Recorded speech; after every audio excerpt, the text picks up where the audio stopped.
Kamal sir 125வது படம் பண்ணும்போது நீங்க தான் ஃபர்ஸ்ட் கமல் சாரோடைய படம் பண்ணீங்க.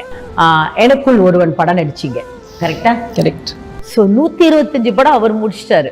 எப்படி அந்த கமல் சாரோட நடிக்கும் போது 125 படம், அதுலயே நான் வந்து ஒரு 6-7 வயசுல இருந்து நான் வீட்டுல சொல்லாம 8 வயசுல இருந்து நான் அந்த 12B பஸ் பிடிச்சு நான் ஓரோ தியேட்டரா போய் நான் தனியா வந்து அட்லீஸ்ட் ஒரு 30-40 படம் பார்த்தேன். எந்த வயசுல?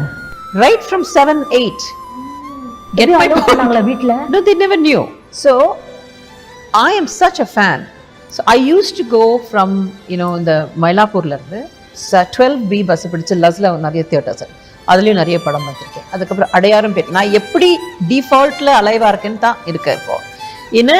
அப்புறம் மவுண்ட் ரோட்லயும் வந்து நான் இந்த மாதவியும் சார் நடிச்ச பாலசன் சார் படம், மாதவியோட ராஜபார்வையெல்லாம் நான். So I have gone for all these films alone. அதுதான் Kamal sir is to me, not a senior actor. Medway hospitals, ஆரோக்கியத்திற்கான சிறந்த வழி.